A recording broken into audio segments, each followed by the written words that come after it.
No, no, no. No. Mm-mm. Oh, whew. Oh, ugh. Whoa, guys! I just had the weirdest nightmare. I just dreamed that Texas got beat by Baylor in Austin. Uh, I mean, I know that couldn't have happened, but so wait a second. Really? Congrats, Baylor. I mean, that was congrats to Baylor. They came in, weren't phased by any kind of crowd noise or whatever.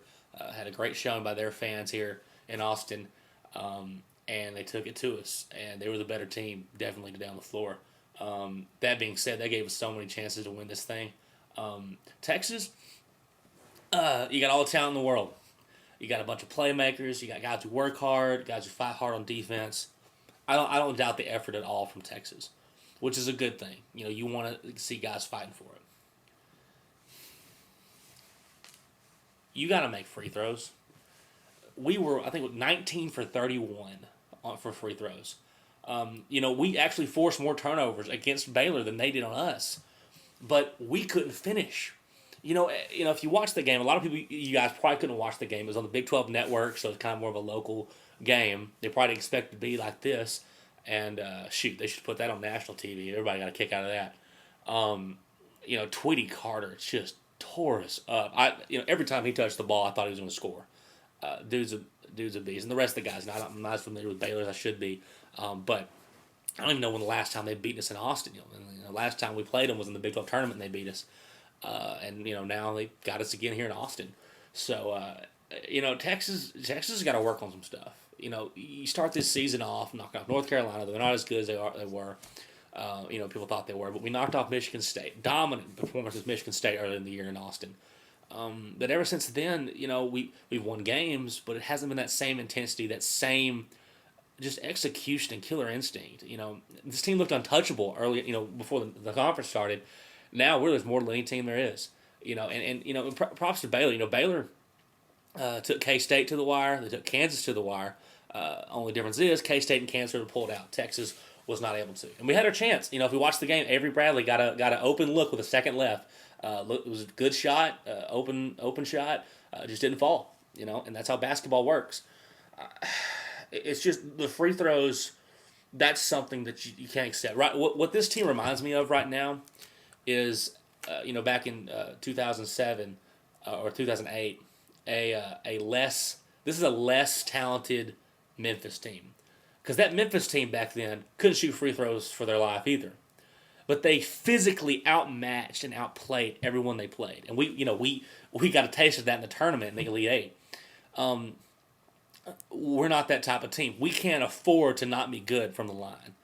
We're not big enough to be that. We've only got one guy, Dexter Pittman, who can be a physical impact, and also with Damian James. Now, Damian James, other than the free throws today, dude's been a playmaker all year. Nothing. I can't really say anything bad about Damian James. Dude's been a leader. Guy's been, today he kept us in this game. At one point, at the end of the overtime, they had a 6-point lead. We got a basket. Looked like we had to foul or something. He was ended up coming with a steal and get a dunk on him to bring within two. To keep us in the ball game, keep us alive. Problem was he was in foul trouble, as well as Doge Balbay. Doge Balbay against Texas Tech on Wednesday was like the man of the hour. Him and Justin Mason. Doge once again really wasn't much of an offensive threat though. When he is, it's great, but you don't really expect it. Same with Justin Mason. Mason, I don't know. He didn't come up with the same kind of killer instinct or a bit wanting to take shots as he did against Tech.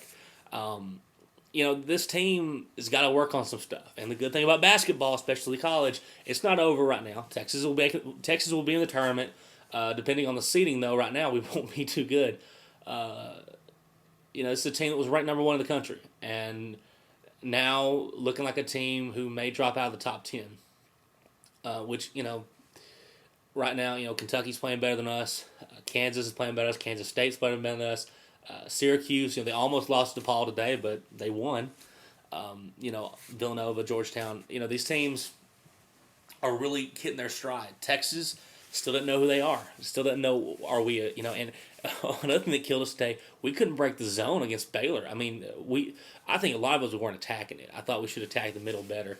I think guys like Damian James and Dexter Pittman can have success against that. But Baylor slowed the game down, didn't let us run on them, and tore us up. So, we made that run. They had a 9-point lead going in the second half. We came back, got a lead. Once again, we had free throws. We could have put us up by 3. Instead, Jacobin Brown missed one. So it was a 2-point game, 64-62. They came down the court, shot a 3. It was an air ball, but a guy was there to rebound it, put it back up with less than a second left, and into overtime. Missed opportunities. So, Baylor, congrats. You guys definitely whipped us today. And I look for this team to bounce back. I do. But the free throw thing, that's inexcusable. This team's not good enough to be missing those. So I don't know how you fix it other than just keep working on it, but that's an essential point of basketball. Rebounding, shooting, defense, all that's, but free throws just as important. So hook 'em horns, Texas fight. We got to figure something out. Congratulations, Baylor Bears. You whipped us.